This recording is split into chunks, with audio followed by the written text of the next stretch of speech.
Structural modification for storage, respiration and reproduction, part second. आज हम study करेंगे modifications of adventitious roots for storage. कुछ plants में अपस्थानिक जड़ें, एडवेंटिशियस रूट्स भी भोज्य पदार्थों का संचय करके मोटी एवं मांसल हो जाती है। ये फूल कर एक विशेष आकृति ग्रहण कर लेती है। कुछ स्टोरेज रूट्स के उदाहरण नीचे दिए गए हैं, जो आकृति के आधार पर हैं। Tuberous roots, fasciculated roots, nodulose roots, moniliform roots, annulated roots, palmate roots. सबसे पहले ट्यूबरस रूट्स के बारे में हम अध्ययन करेंगे।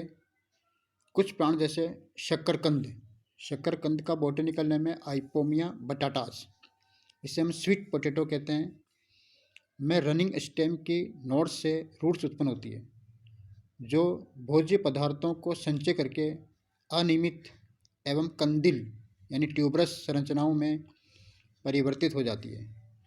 इन संरचनाओं में प्रचुर मात्रा में भोज्य पदार्थ संचित रहता है, इसलिए इनको रूट ट्यूबर्स भी कहते हैं। शक्करकंद की इन कंदिल रूट से ही नए पौधों का विकास हो जाता है, अतः ऐसी रूट्स को रिप्रोडक्टिव रूट्स भी कहा जाता है। तो रिप्रोडक्टिव रूट्स का भी ये एग्जाम्पल बहुत अच्छा एग्जाम्पल है। रिप्रोडक्टिव रूट्स में भी यह हम सम्मिलित कर सकते हैं। दूसरी प्रकार की जो रूट है वो है फेसिकुलेटेड रूट्स। इस प्रकार की मॉडिफाइड रूट्स डाहेलिया एवं शतावरी एस्पेरेगस में पाई जाती है। इनको कंदगुच्छ या गुच्छवत जड़ें भी कहा जाता है। इस प्रकार की जड़ें पौधे में एक ही बिंदु से उत्पन्न होती है तथा इनमें भोज्य पदार्थ भी अत्यधिक मात्रा में संचित रहते हैं। एस्पेरेगस में तो मूल गुच्छ जो फूले हुए बंडल्स के रूप में होती है, वे जड़ों में थोड़ी थोड़ी दूरी पर पाई जाती है। तीसरी प्रकार की जो रूट है वो है नोडुलोज रूट।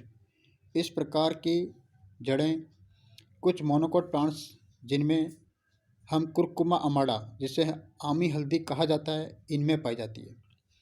यहाँ पर अपस्थानिक जड़ों के पतले सिरे फूलकर माला के एक मणि की आकृति ग्रहण कर लेती है, अतः इस प्रकार की रूट्स को नोडुलोज रूट्स कहते हैं। नेक्स्ट प्रकार की रूट्स है मोनिलिफॉर्म रूट्स। इस प्रकार की रूट्स करेले में पाई जाती है। करेले का बॉटनिकल नेम है मोमोर्डिका चेरेंशिया और पोर्टुलेका में भी पाई जाती है। इनमें जड़ें मॉडिफाइड होकर के माला की मणियों के समान आकृति ग्रहण कर लेती है, इसलिए इसको बीडेड रूट्स या मोनिलिफॉर्म रूट्स कहा गया है, क्योंकि यह मूल संरचना एक माला के समान दिखाई देती है। नेक्स्ट रूट है एनुलेटेड रूट। इस प्रकार की रूट्स सिफेलिस तथा आईपी केकेंथा की जड़ों में पाई जाती है। इनकी संरचना में एक के ऊपर एक असंख्य फूली हुई चक्रिकाएं व्यवस्थित दिखाई देती है। इस प्रकार की पौधों में जड़ों की संरचना एक एन्युलर अपीयरेंस दिखाई देती है, इसलिए इसका नाम एन्युलेटेड रूट्स रखा गया है।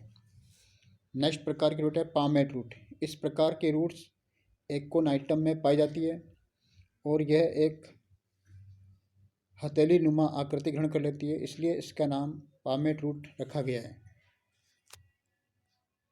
इनका हम सभी रूट्स, मॉडिफाइड रूट्स का डायग्राम देखें तो ये इस प्रकार की दिखाई देती है। जैसे ये देखिए ट्यूबरस रूट्स, ये सबसे पहले ट्यूबरस रूट्स का चित्र दिखाया गया है। ट्यूबरस रूट्स जो कि ट्यूबर के समान दिखाई दे रही है। और फेसिकुलेटेड रूट्स ये एक कई प्रकार के एक ही बिंदु से उत्पन्न करके एक बंडल के समान, ये देखिए बंडल बन गया, इससे हम कहते हैं फेसिकुलेटेड रूट्स। यहाँ पर तो ट्यूबरस तो एक है, लेकिन कई सारी ट्यूबरस रूटें अगर एक ही बिंदु से उत्पन्न होती है और गुच्छे के समान दिखाई देती है तो उसे हम फेसिकुलेटेड रूट्स कहते हैं। इस प्रकार रूट जैसे बताया डायलिया और एस्पेरेगस में पाई जाती है।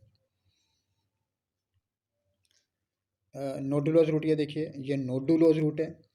ये कुरकुमा अमाडा, जिसे हम आमी हल्दी कहते हैं, ये इस अपस्थानिक जड़ें जो है ये आगे आगे जा करके एक इसके सर फूल, इसका जो एंड है वो फूल जाता है और फूल करके एक माला के एक मणि दिखाई देती है। तो कई मणियाँ अलग अलग है, एक एक की माला, जैसे मणियों को पोक करके एक माला बनाती है वो तो फिर मोनिलिफॉर्म हो जाएगी, ठीक है ना।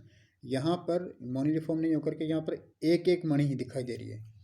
तो नोडुलोज और मोनिलिफॉर्म में इस प्रकार अंतर देखिए, ये मोनिलिफॉर्म है, देखिए उसमें तो एक थी, तो इसमें एक एक अंतराल पर ये मणि पाए जाते हैं, इसलिए इसका मालाकार संरचना बना लेती है, तो ये मोनिलिफॉर्म है। तो मोनिलिफॉर्म आपको उदाहरण ध्यान रखना करेले में पाई जाती है। और नोडुलोज जो है, नोडुलोज रूट, इसका उदाहरण कुरकुमा अमाडा है। जैसे भी बताया ना कि एक ट्यूबरस रूट है तो शकरकंद है, और कई सारी ट्यूबरस रूट है तो शतावरी है, डाहेलिया है, और एक नोडुलोज है तो आमी हल्दी है, कुरकुमा अमाडा, और कई सारी नोडुलोज है तो मोनिलिफॉर्म है, और मोनिलिफॉर्म है तो करेला है। एक और एग्जांपल आप याद रख सकते हैं, पोर्टुलेका। फिर एन्यूलेटेड रूट, ये एन्यूलेटेड रूट है, ये तो कई सारे डिस्क, जैसे कोई सिक्के एक के ऊपर एक रखे हुए रहते हैं, उस तरह से ये एक वलई, कई सारे वलई एक के ऊपर एक रखे हुए हैं, तो वो एन्यूलेटेड रूट है। इस प्रकार की रूट सिफेलिस में पाई जाती है।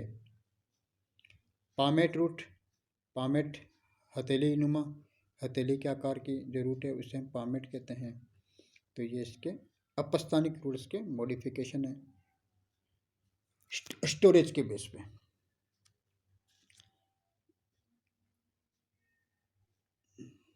अब आता है कि modification of roots for respiration, respiration के बेस पे मॉडिफिकेशन। तो रेस्पिरेशन के बेस पे एक ही मॉडिफिकेशन है, उसे हम कहते हैं रेस्पिरेटरी और ब्रीदिंग रूट्स। तो रेस्पिरेटरी और ब्रीदिंग रूट्स ये हम अध्ययन करेंगे कि इस प्रकार की रूट्स किसमें पाई जाती है। तो ये शुरू से पढ़ते आ रहे हो कि इस प्रकार की जो रूट है वहाँ पाई जाएगी जहाँ पे ऑक्सीजन की कमी होती है, ऑक्सीजन की कमी हो वहाँ पर ये उस प्रकार की जो टोपोग्राफिक लैंड है उसमें ये पाई जाती है। तो इस प्रकार के जो प्लांट्स हैं, जो हेलोफाइट्स हैं, हेलोफाइट्स जो प्लांट्स होते हैं जिन्हें हम मैंग्रूव प्लांट्स कहते हैं, उनमें ये पाई जाती है। तो पौधों के श्वसन, यानी श्वसन के लिए क्या चाहिए, ऑक्सीजन चाहिए। तो ऑक्सीजन की प्राप्ति हेतु ये जो टेप रूट है, ये टेप रूट का मॉडिफिकेशन है, रेस्पिरेटरी, एडवेंटिटिस का नहीं है। तो जो टेप रूट है वो मॉडिफाइड होकर के नेगेटिव जियोट्रोपिक हो जाती है। नेगेटिव जियोट्रोपिक ऊपर की ओर, यानी जो मिट्टी है, जो लैंड है, उससे ऊपर की ओर जाती है, तने की तरह ऊपर की ओर आ जाती है और लंबी शाखाएं उत्पन्न होती है। इस लंबी शाखा को न्यूमेटोफोर कहते हैं। इस लंबी शाखा को क्या कहते हैं, न्यूमेटोफोर कहते हैं। इनका कुछ हिस्सा दलदल में डूबा रहता है, जबकि शेष भाग वायवीय एवं दलदल से बाहर होता है। यह वायवीय भाग एक मजबूत कोर की लेयर से ढका हुआ रहता है तथा इसके बीच में बाहर की ओर असंख्य कई सारे इरेगुलर रूप से व्यवस्थित छिद्र पाए जाते हैं। इन छिद्रों को हम कहते हैं न्यूमेथोर्स, न्यूमेथोर्स कहते हैं, न्यूमेथोर्स कहते हैं। तो न्यूमेथोर्स, इसको ये बिल्कुल उसी के समझाते हैं जैसे लेंटिसल्स पाए जाते हैं किसी तने पर, उसी तरह से ये लेंटिसल्स के समान है। और यही छिद्र जो है गैसियस एक्सचेंज का काम करते हैं। इनके द्वारा एटमॉस्फेयर से ऑक्सीजन अंदर जाती है और इसके बदले CO2 बाहर निकलती है। बिल्कुल उसी तरह से जैसे मनुष्य की नाक है, मतलब नाक के द्वारा हम सांस लेते हैं, उसी तरह से ये जड़ें जो न्यूमेथोड्स है ये एक नेजल पोर्स हैं और गैसेस एक्सचेंज का काम करते हैं, बिल्कुल स्टोमेटा की तरह, जैसे लीव्स में स्टोमेटा होता है ना वैसे। तो बाहरी एटमॉस्फेयर में उपस्थित वायु इन छिद्रों के द्वारा जड़ों में एंटर होती है तथा इस प्रकार इनमें ऑक्सीजन की कमी को पूरा करती है। ये न्यूमेटोफोर्स गैसियस एक्सचेंज में सहायक है, इसलिए इनको रेस्पिरेटरी रूट्स या ब्रीदिंग रूट्स कहते हैं, क्योंकि ब्रीदिंग का काम कर रही है। इन रेस्पिरेटरी रूट्स के अंतिम सिरों पर अनेक छोटी अवशोषण कार्य को संपादित करने वाली सामान्य जड़ें भी पाई जाती है। तो इस प्रकार की जड़ें जो है मैंग्रोव प्लांट्स में पाई जाती है। मैंग्रोव्स को हम कहते हैं हेलोफाइट्स। इनके उदाहरण हैं सोनीरेशिया, SONNERATI, सोनीरेशिया, एविसीनिया, AVICENNI, एविसीनिया, राइजोफोरा में पाई जाती है। ये पौधे सी शोर्स के पास सेलाइन स्वाम्स और मार्शेस या छिछले किनारों एवं छोटे छोटे टापुओं के कीचड़ युक्त स्थानों में उगते हैं तथा इन पौधों की जड़ों को ग्रोथ एवं श्वसन हेतु मिट्टी की सतह के नीचे या भूमिगत वातावरण में पर्याप्त मात्रा में ऑक्सीजन उपलब्ध नहीं हो पाती, इसलिए ये जड़ें बाहर आ जाती है और इन्हें हम न्यूमेटोफोर्स कहते हैं और इनमें न्यूमेथोड्स पाए जाते हैं। इसका भी हम डायग्राम देखते हैं रेस्पिरेटरी और ब्रीदिंग रूट्स का। ये देखिए, ये मैंग्रोव प्लांट है, ये स्टेम दिखाया गया और इनमें देखिए इसके आसपास जो दलदल है, कीचड़ है, उसमें से कई खूंटी नुमा जो है संरचना दिखाई दे रही है। ये खूंटी नुमा संरचना जो है इसे ही हम कहते हैं न्यूमेटोफोर्स। और अगर एक खूंटी नुमा संरचना को अगर हम एनलार्ज करके देखें तो इसमें असंख्य कई सारे छोटे छोटे छिद्र पाए जाते हैं। इन छिद्र को न्यूमेथोड्स कहते हैं और ये छिद्र लेंटिसल्स के समान है और इन्हीं के द्वारा गैसेस एक्सचेंज होता रहता है। तो इस प्रकार की जो रेस्पिरेटरी मैंग्रोव प्लांट्स जो कि हेलोफाइट्स है, जहाँ पे जहाँ की मिट्टी खारी होती है, बहुत अत्यधिक मात्रा में NaCl की मात्रा होती है, वहाँ पर ये प्लांट उगते हैं और वहाँ पर ये पाए जाते हैं। तो इस प्रकार आज हमने देखा कि मॉडिफिकेशन में देखा, एक तो एडवेंटिशियस रूट्स का मॉडिफिकेशन स्टोरेज के बेस पे, और रिप्रोडक्टिव रूट्स भी हम इसमें देख सकते हैं। तो रिप्रोडक्टिव रूट्स जो ट्यूबरस रूट है, तो बताया ट्यूबरस रूट ये रिप्रोडक्शन का काम करती है, तो रिप्रोडक्टिव रूट्स में भी आ जाता है ये।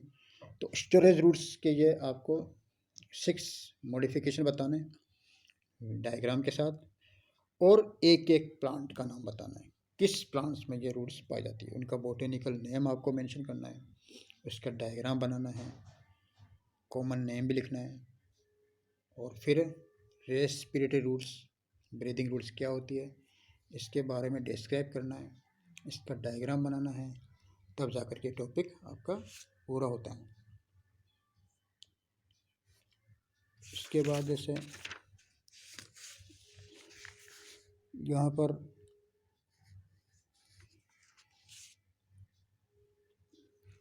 ये जो हेलोफाइट्स हैं, हेलोफाइट्स क्या होते हैं इनकी डेफिनेशन भी बतानी है, और हेलोफाइट्स प्लांट्स के एग्जाम्पल मैं इनकी स्पेलिंग बता देता हूँ। एक तो है सोनीरेशिया, SONNERATI,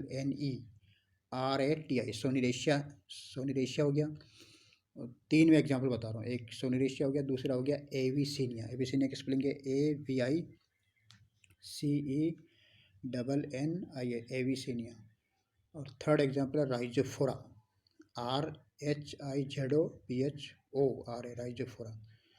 तो ये हेलोफाइट्स के एग्जाम्पल हैं। और ये जो प्लांट्स हैं जो समुद्र का जो तट है, क्योंकि समुद्र का जो तट है, समुद्र का पानी वैसे खारा होता है, तो उसके किनारे के पास जो कीचड़ होता है वहाँ पाए जाते हैं। जैसे ये वेस्ट बंगाल, वहाँ पर मैंग्रोव फॉरेस्ट पाए जाते हैं।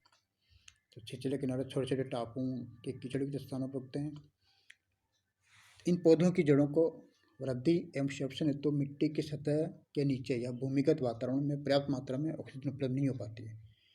इसलिए ऑक्सीजन को प्राप्त करने हेतु ये जड़ें बाहर आ जाती है और ऑक्सीजन को प्राप्त करती है। Thank you.